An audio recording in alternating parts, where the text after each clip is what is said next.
This is Growthaholics.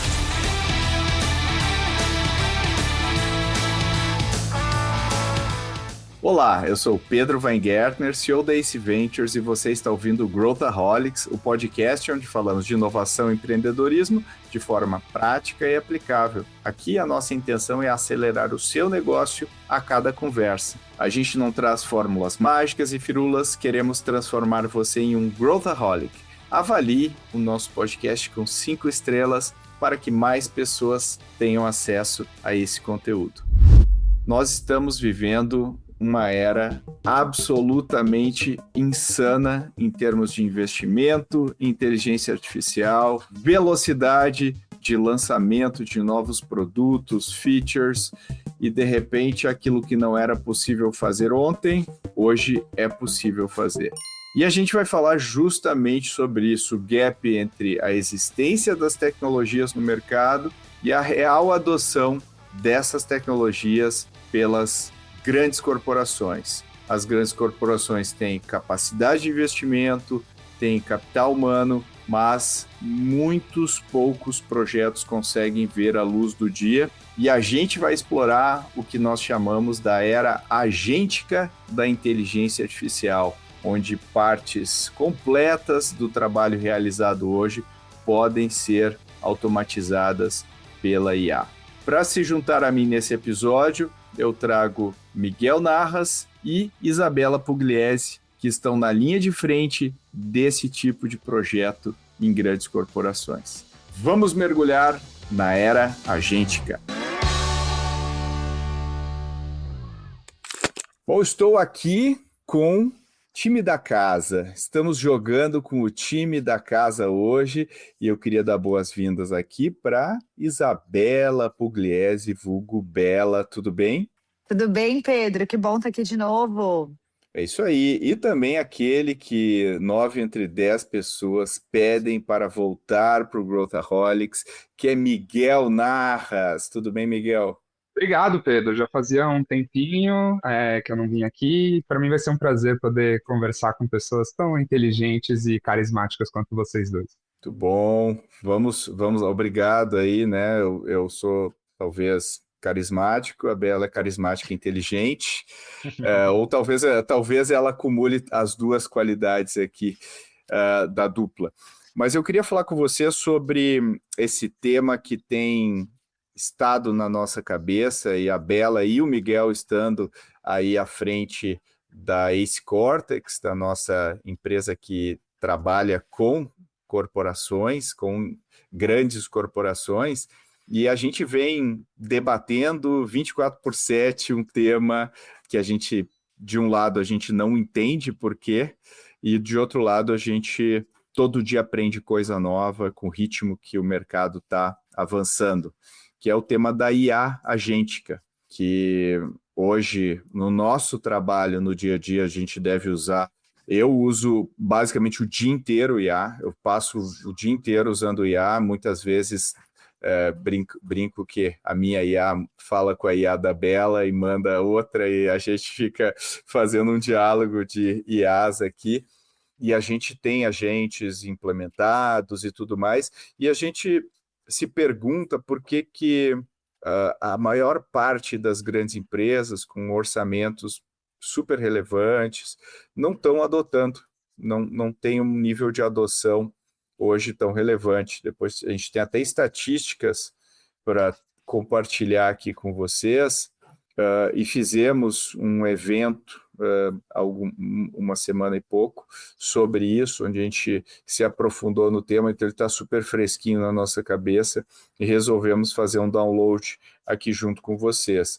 E eu sempre brinco que eu tenho FOMO de EA, porque todo dia surge uma plataforma nova, ou as plataformas que eu uso melhoraram, o produto tem uma versão nova, o agente que não conseguia fazer aquilo há um mês atrás agora faz.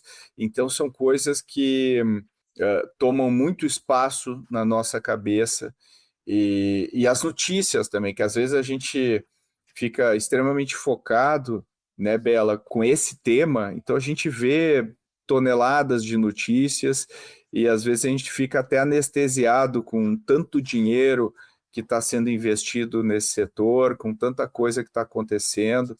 Eu vou te pedir aqui para abrir nosso debate, Bela, e fala um pouquinho do o que tem nos chocado em termos de velocidade do que está acontecendo no mercado hoje. Bora, eu acho que para a gente entrar nesse assunto, só para a gente dar um passo atrás aqui, quem não lembra lá em 2017, talvez 2016, quando a gente via as notícias das coisas que a China estava fazendo, que era o início do supermercado que não tinha ninguém, e aquilo era assim, meu Deus! Era uma coisa que a gente imaginava que ia demorar muito para chegar aqui, e aí estava começando-se a falar nos carros autônomos, de o que era, e ninguém conseguia entender direito. Eu lembro que a gente ia em evento de inovação, e a pauta era essa, assim, o futuro será o carro autônomo. E a gente, por óbvio, sabia da inteligência artificial, se falava minimamente em machine learning, quem tinha um pouco mais de letramento em inovação e tecnologia, mas era uma coisa muito distante, né? Aquela coisa dos devs no Vale do Silício estão mudando o mundo através de uma tecnologia que chama-se inteligência artificial e que ninguém sabe direito o que é efetivamente, porque é o papel do dev ou do CTO saber sobre essa tecnologia. E naquela época a gente achava que o mundo estava se transformando, quando a gente passou a comprar via app. Quantas vezes, Pedro, você não lembra de ter provavelmente falado no palco que o Customer Centricity estava agora acontecendo porque tínhamos o poder de escolher entre Uber e 99 em segundos. E isso era a grande novidade. E parece que faz muitos anos. E não faz, né? A realidade é que não faz. A gente está falando de 10 anos atrás, só que se a gente for parar para pensar, a evolução que a gente teve de 10 anos para cá é num nível de velocidade que eu acho que é exponencial vezes 100, vezes 200, vezes 300, vezes 1000. Talvez uma velocidade que a gente não consiga tangibilizar. E o mais engraçado é que o ser humano se adapta a um ponto que hoje a gente passa a achar natural as notícias que a gente vê. Então, quando a gente vê lá que o SoftBank investiu 40 bilhões na OpenAI, você passa batido por uma notícia dessa. Nossa, é dinheiro, hein? E passa batido. Porque no dia seguinte tem uma outra notícia que é o do Elon Musk levando inteligência humana para Marte. Então, o nível de coisa que a gente discute, debate ou lê agora, que era inimaginável há 10 anos atrás, nos passa desapercebido. O mundo tá mudando numa velocidade que o nosso cérebro humano não consegue definitivamente acompanhar. Assim, nosso hardware não tem preparo para isso. E para mim isso é muito impactante e é o que mais mostra a exponencialidade. Só para amarrar aqui e fechar, ontem eu comentei com alguém, assim, estava conversando com algum cliente, e aí eu contei que numa aula em Stanford, aquelas aulas que você vai para o dia, que tem às vezes ali, e aí tinha uma aula no laboratório de inteligência artificial, e o professor iniciou a aula falando: o significado de inteligência artificial no dicionário deveria ser exponencialidade.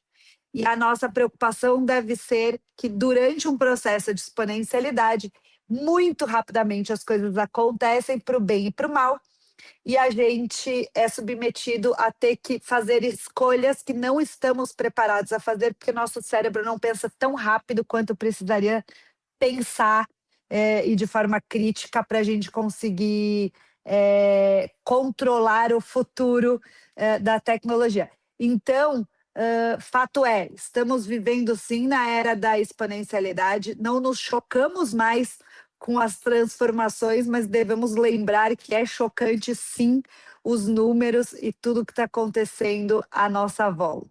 E o que eu acho, né, complementando aqui, Bela, Pedro, que você falou de notícias, né, super, vamos dizer assim, com números enormes, investimentos que a gente nunca viu antes e tudo mais, e pode ter quem pense, mas será que isso não é uma bolha, né? Será que isso não é algo que está super valorizado? Será que isso não faz sentido, né?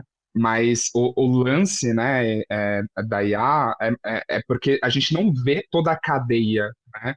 Porque é algo que parece invisível. Na nossa frente, a gente vai lá no celular, no notebook, pô, tô interagindo com um chat e ele me dá uma resposta, legal, mas a gente não tem noção da quantidade de capacidade de processamento que exige, né, a gente conseguir sustentar um uso tão massivo que nem a gente tem hoje, né?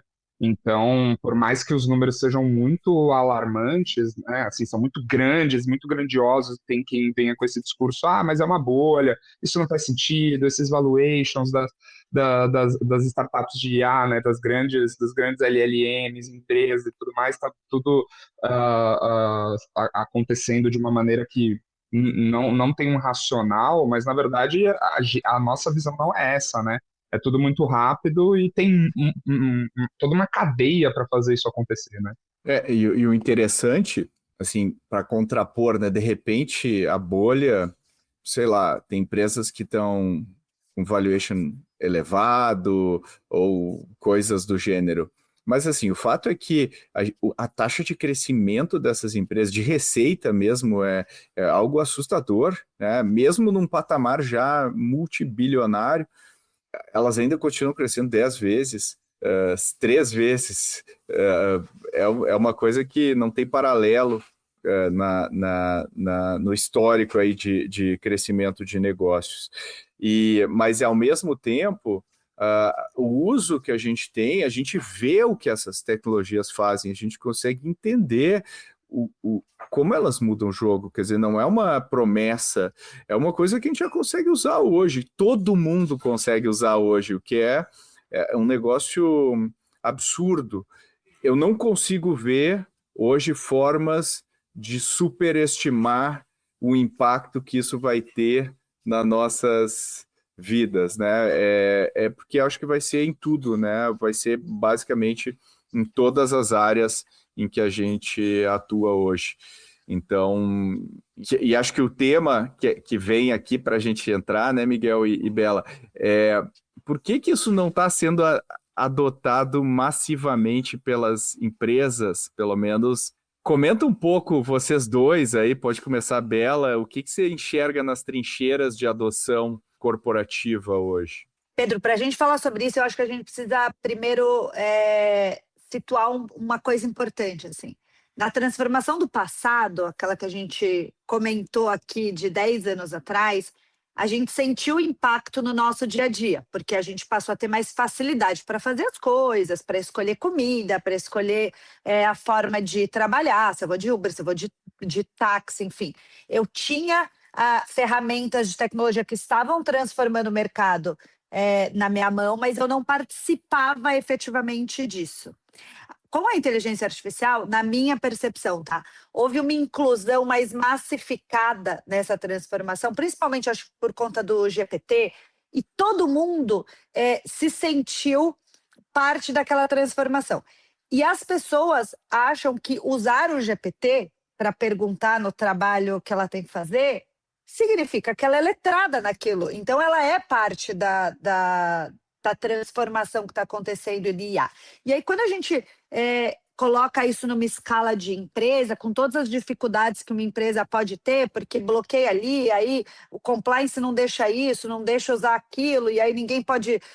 você não pode usar uma API de determinada inteligência artificial, mas a gente sabe que no fim o colaborador está usando no celular, ele está usando errado, e está colocando dado da empresa via celular, né?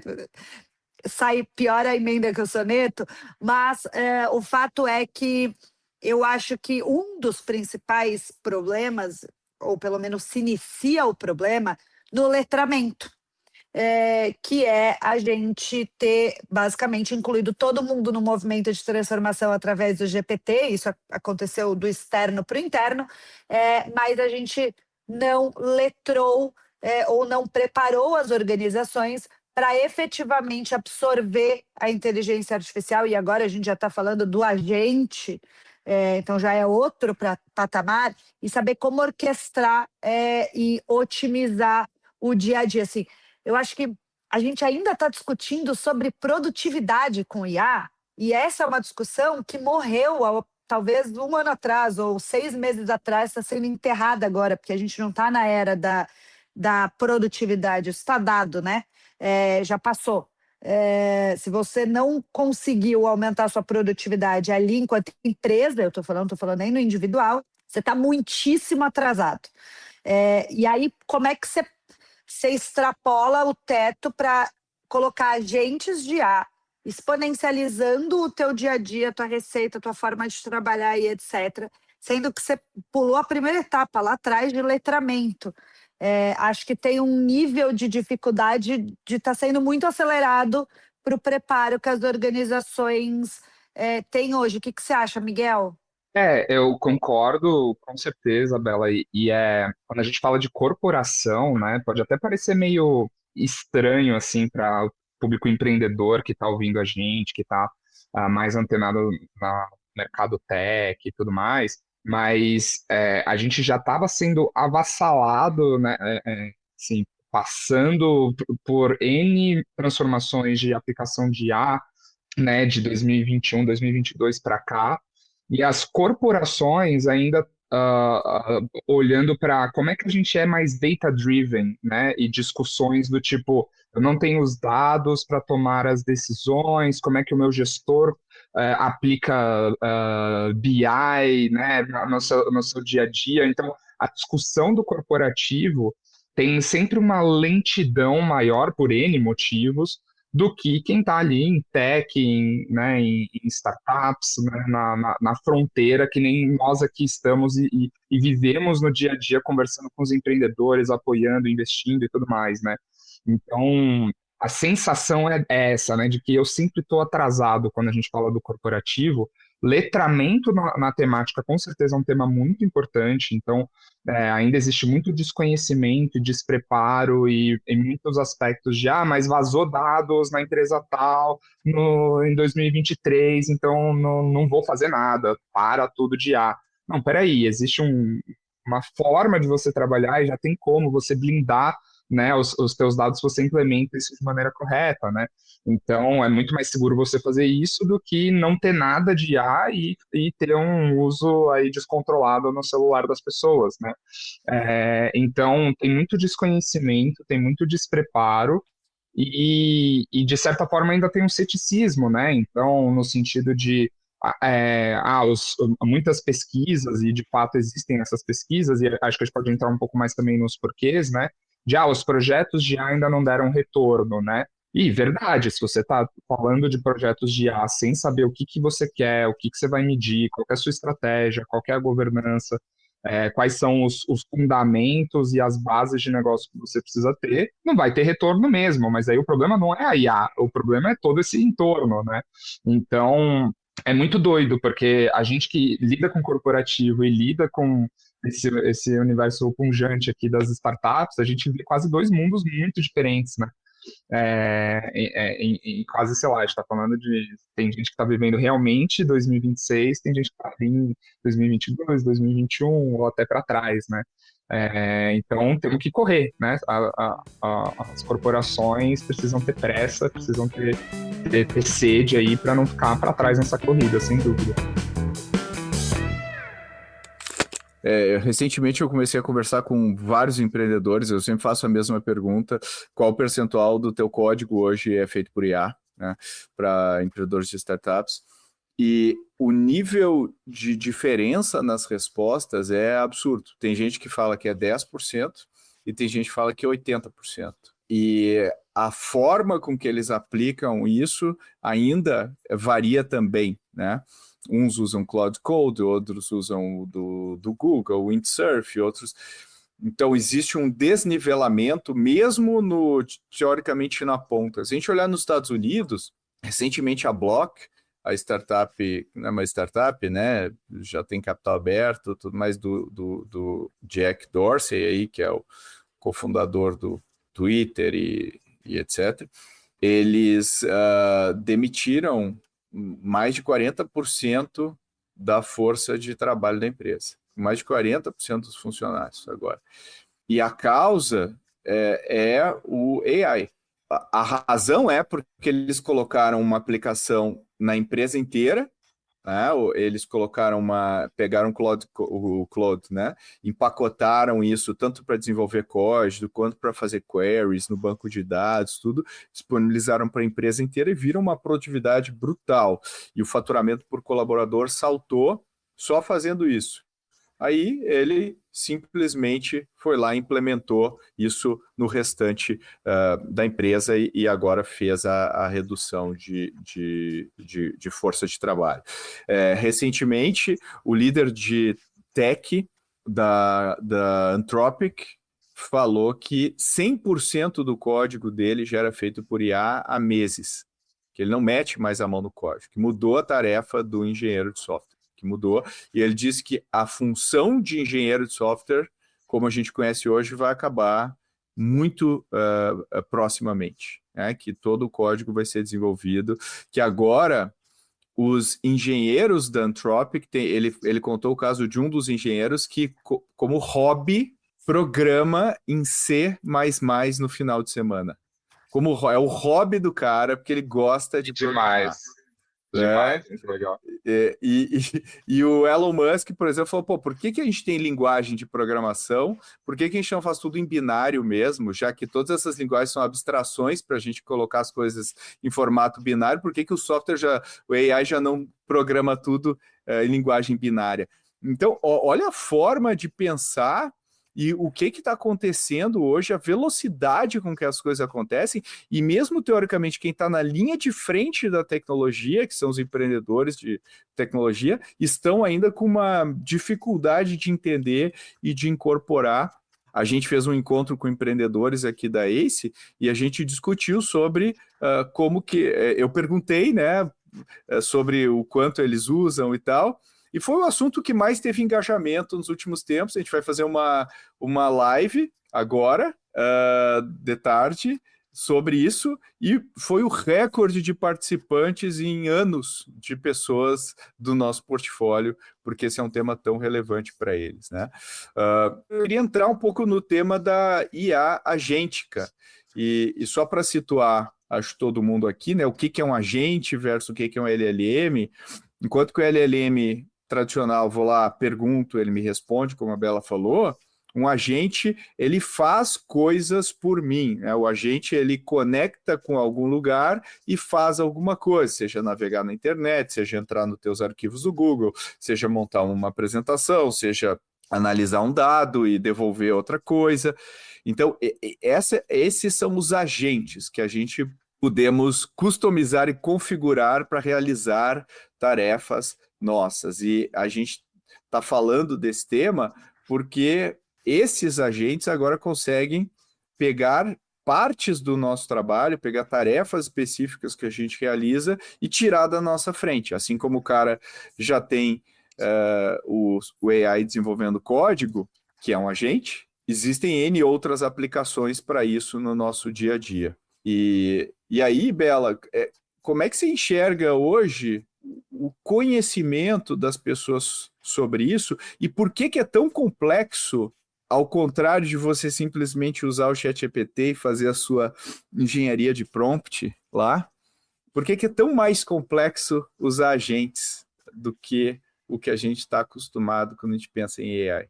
Eu acho que, Pedro, primeiro que eu acho que boa parte das pessoas, se a gente apostaria, tá? Que se a gente entrasse numa grande corporação e pedisse, me explica o que é IA tradicional, o que é a IA generativa, conversacional, que a gente super aderiu, e me conta o que é a IA agêntica, eu aposto com você, e eu não estou falando, vamos apostar assim, do middle para cima, não acho que as pessoas em geral saberiam absolutamente descrever isso, tá? Faria essa aposta. E se eu fosse CEO, eu faria essa pergunta num all hands da vida para entender o tamanho da dor que eu tenho em casa.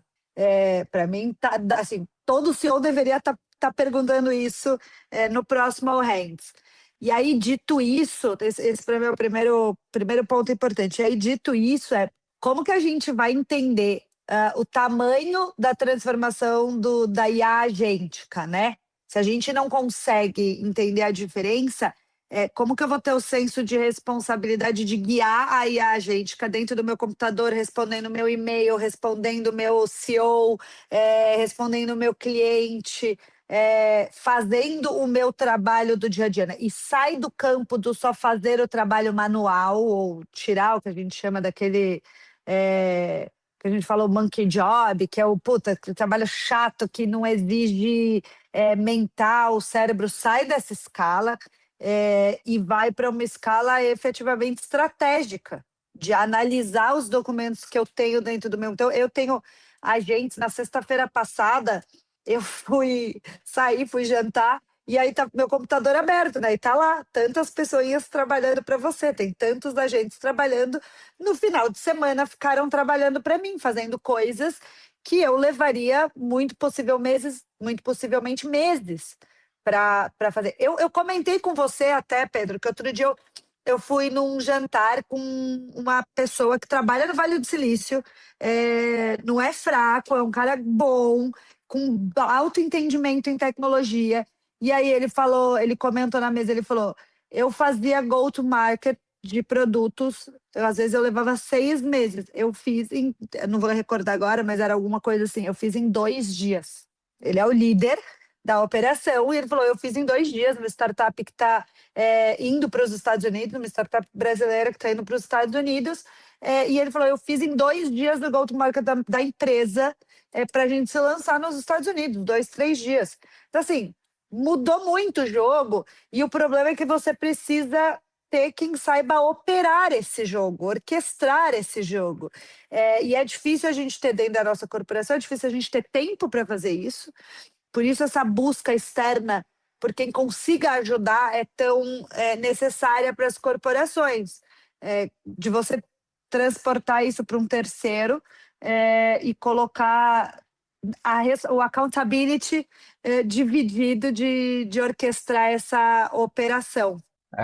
Antes de entrar exatamente nesse tópico da orquestração, né, acho que por que é difícil, talvez trazendo até alguns dados, né, eu estava olhando aqui uma pesquisa que rodou com empresas brasileiras, grandes corporações a nível Brasil, feita pelo MIT, inclusive MIT Technology Review, inclusive um parceiro nosso, né, e aí nesse aspecto de aplicação de projetos de IA generativa, né, então não só eu uso, né? Eu liberei o Copilot para os meus colaboradores, né? Agora eles têm acesso, né? Mas falando de fato de projetos, né? De aplicações que já podem começar a se movimentar para um modelo já mais agêntico, né?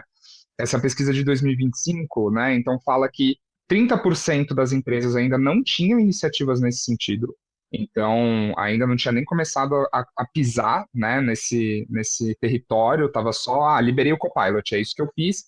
Conversando com muitas empresas do mercado, eu pergunto, e aí, como é que está esse tema de IA? E o pessoal fala, o pessoal tem aqui o Copilot básico, e a turma da TI está fazendo algumas coisas, mas assim, ainda não tem solidez, né?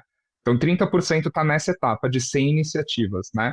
Outros 36%, então, somando esses dois, a gente já está falando de, né, boa parte aí do mercado, né?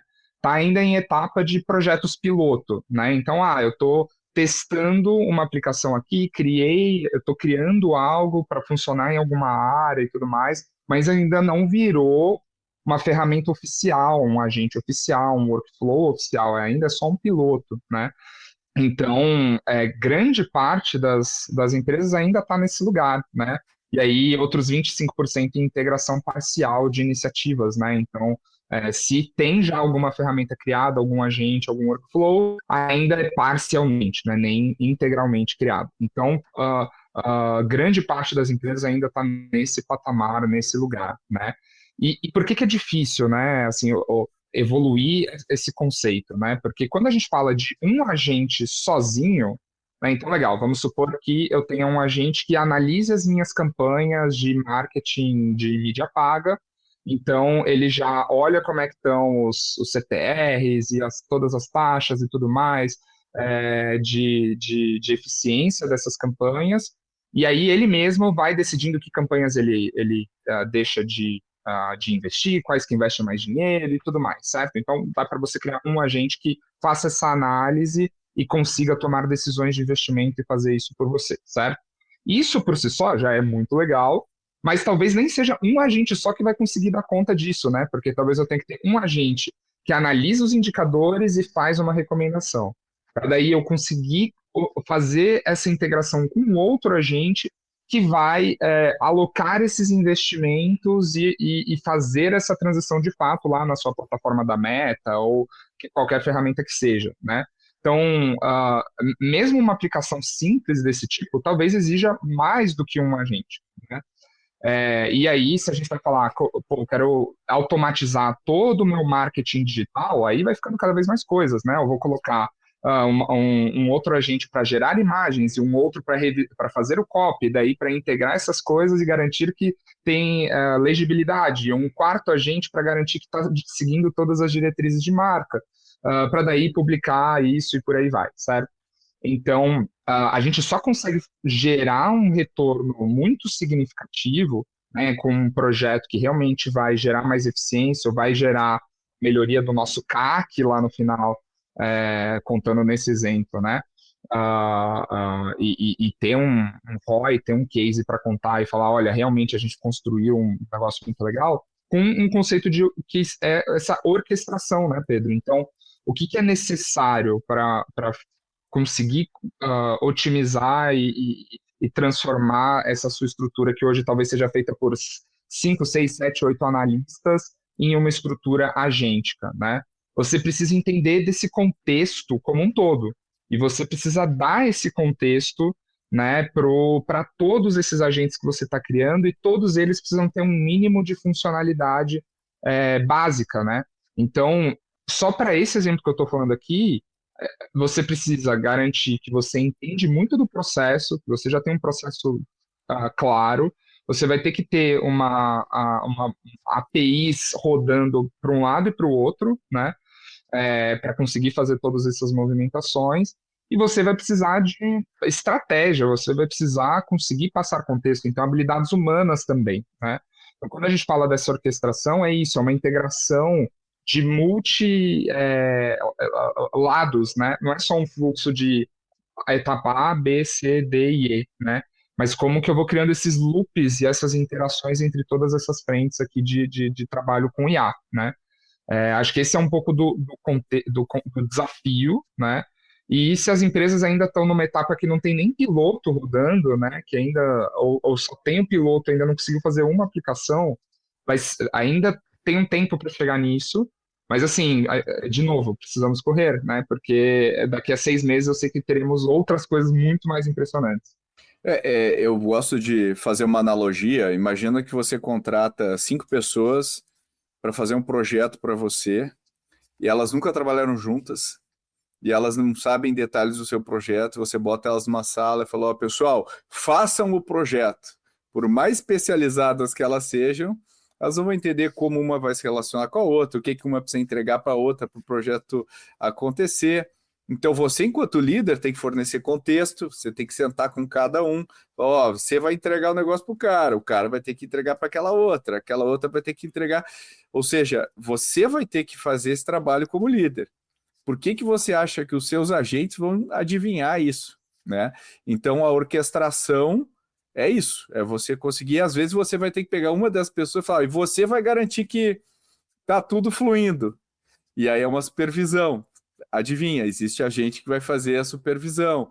E todas essas coisas são emuladas no mundo real. E mesmo que o cara seja o melhor designer do mundo, ele vai produzir o primeiro design para você. Nunca trabalhou antes. Ele não sabe que cor você gosta, ele não sabe qual a linha que ele deve seguir, ele não sabe nada. Você vai ter que calibrar esse designer até o output dele estar de acordo com o que você quer.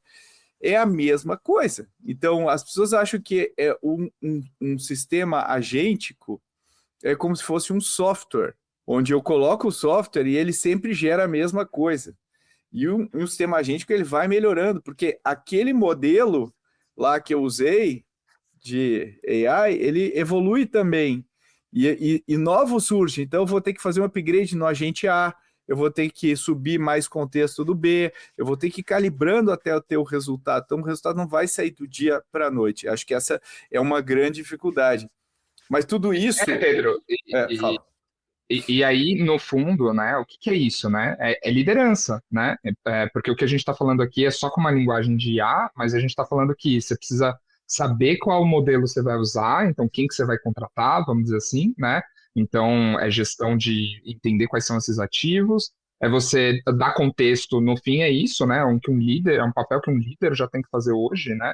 É dar feedback, então isso que você chama de calibragem é falar, não, peraí, isso daqui não tá tão bom, vamos ajustar, vamos para outro caminho.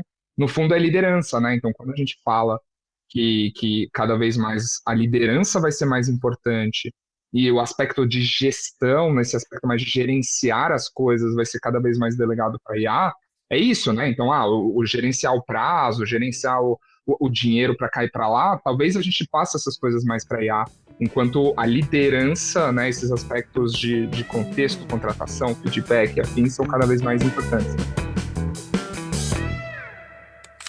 Já engata aí, Bela, em termos de tudo isso que a gente está falando aqui, você falou que o nível de entendimento hoje nas corporações é muito baixo do que é possível fazer e como fazer, que é o mais importante. A gente pensou, inclusive, daí o Miguel pode complementar aqui também, em como que a gente apoia também essas pessoas que são os protagonistas aqui da história, criar o seu exército de agentes que conseguem realmente fazer o trabalho, ou partes do trabalho que eles querem, né? Acho que a gente consegue apoiar na jornada completa, e eu entro nisso. Tem só para complementar uma coisa aqui que vocês estavam falando, que eu acho bem importante a gente lembrar que a gente vê com muita frequência, né, Pedro, empresas tentando metrificar ações com inteligência artificial do mesmo modo ou com as mesmas métricas e KPIs que se fazia com humanos há 6 meses atrás. Então, a gente demorou uma vida inteira para construir as métricas que a gente usa hoje, e a gente está querendo encaixar naquele quadradinho a forma de se metrificar o impacto de IA ou de fazer a gestão dos agentes de IA, e isso não tem como acontecer. Por isso que a gente precisa de times letrados e consultorias estratégicas que estão perto no dia a dia, acompanhando a transformação, já testaram, já experimentaram dentro de casa, com acessos externos, principalmente acho que nos principais hubs e principais marcas que comandam essa transformação, para a gente estar sempre também se transformando por dentro, para a gente conseguir gerenciar esses agentes. E acho que a gente aqui, eu, Miguel, você e todo o time, a gente tem uma baita estrutura de fazer essa gestão de agentes, ou otimização de agentes, e não só isso, né? Que hoje, se a gente for olhar, a gente se transformou ao longo do tempo, né? Enquanto empresa, e também se abriu para acho que deu um passo na frente do mercado se abrindo e se direcionando para essa linha de otimização de receita, otimização de negócios, dando tecnologia, preparando o letramento do time ali, Miguel, quanto tempo você trabalha com educação em tecnologia e etc? Anos? 6 anos, 6 anos. 6 anos, então assim, não é que começou hoje, e a gente tem discutido nas últimas semanas, né, como é que a gente estruturado experiência de transformar grandes empresas em AI native, em IA no centro. A gente tem falado e debatido muito do fim da ambidestria, da era da multidestria, porque realmente hoje, bonito foi um líder ambidestro no passado, era uma grande novidade. Hoje, um líder ambidestro não acho que consiga gerir o mundo atual. Acho que ele tem que ser multidestro, sim, e acho que não tem mais volta. E a gente, no dia a dia, a gente faz isso, né? Então, e a nossa discussão o dia inteiro é sobre esses assuntos, porque a gente atua efetivamente dentro de grandes corporações, envolvendo tecnologia, envolvendo AI, envolvendo transformação, envolvendo novas receitas. Então, é uma discussão muito natural para a gente, muito diária para a gente, e a gente aprende todos os dias a fazer diferente também e dar um passo a mais, né, Miguel, Pedro? É isso, né, Bela? Eu acho que na prática, sim, são 3 elementos que a gente sente que hoje os parceiros, as empresas precisam, né? Um é isso que você está falando, né, Bela, que é o letramento. Então, é, é, o uso ainda das pessoas ainda é muito básico, as pessoas não têm a visão de o que de fato pode ser feito já hoje, o que as pessoas estão fazendo hoje. Para nós que a gente está acompanhando as notícias, a gente acompanha tudo isso, mas tem muita gente que não está nessa bolha, está vivendo outro universo e a gente está falando de lideranças muitas vezes, né? Então, o letramento é um ponto muito importante e a gente está sendo muito demandado por isso e fazendo trabalhos super legais. Esse aspecto de fato, direcionar a visão estratégica de oportunidade, né? Então, a alta liderança nesses elementos que a gente tem falado aqui ainda se sente meio perdida, meio cética, sem saber o que é viável, o que não é, o que pode dar retorno, o que pode não dar. E é difícil mesmo, porque você calcular o ROI de um projeto de IA agêntica é muito desafiador, porque tem viabilidade técnica, legal, mas quantos tokens isso daqui vai consumir? É difícil você saber isso no D-90, né? D-30 antes do lançamento. Tem coisa que é na hora que vamos fazer um piloto, estamos rodando um piloto, e aí a gente avalia as possibilidades, né? Então, precisam ser problemas muito grandes e muito, muito claros, né? Então, processos muito repetitivos, é óbvio que se a gente colocar um agente pode muito valer a pena, né? Onde eu tenho muitas pessoas hoje fazendo um mesmo trabalho, eu consigo ganhar muita escala usando IA agêntica, onde eu tenho assimetria de informação, consigo aplicar. Então, a gente ajudar as corporações a entender onde entrega mais valor e onde tem um maior potencial de retorno também é importantíssimo aqui, né? Então, esse é um segundo pilar que a gente tem trabalhado, e um terceiro é realmente ajudar nessa experimentação. Então, aquelas percentuais que eu falei, né, de empresas que ainda nem começaram a aplicar ou que só estão em projetos piloto, a gente conseguir fazer essa esteira começar a rodar para, de fato, a empresa começar a ver valor, começar a ver uma aplicação de sucesso, 2, 3, 4, e começar a acelerar essa transformação. Então, acho que são esses 3 pilares aí na prática que a gente tem trabalhado e tem sido muito, muito, muito gostoso, inclusive, rodar esse tipo de projeto. Legal. E se você que está ouvindo queria visualizar isso, né, a gente vai colocar aqui nas notas do episódio um PDFzinho com o estágio de maturidade que a gente entende, que são 5 níveis de maturidade de como as empresas estão entendendo essa jornada. Se você tem interesse, dá uma olhadinha ali nas notas do episódio que você pode baixar. E com isso, eu queria agradecer imensamente a participação de Isabela Pugliese. Obrigado aí pela sua super participação. Obrigada a você, Pedro. Estamos aqui à disposição. E você, Miguel Narras, aí, não seja um estranho e volte logo aí para a gente fazer debates sobre os temas que a gente mais gosta. Valeu pela participação. Valeu, com certeza. Estamos por aí. Vamos levar mais das conversas que a gente tem no dia a dia aí para esse público de ouvintes. E aí, gostou do episódio? Se esse episódio fez você repensar como sua empresa está estruturando fluxos, times e decisões, manda para as pessoas que você acha que podem se beneficiar deste conteúdo. Lembro que a gente coloca nas notas desse episódio um material para você baixar que mostra o estágio de maturidade de inteligência artificial dos colaboradores da empresa. E, obviamente, compartilhe esse episódio com seus contatos, amigos, amigas, e compartilhando nas mídias sociais, marca Ace Ventures. Se você também quer participar mais do debate, nós temos a comunidade Growthaholics, que conta com vários ouvintes e debate sobre qualquer tema relacionado a esse mundo que vivemos. Nos vemos no próximo episódio.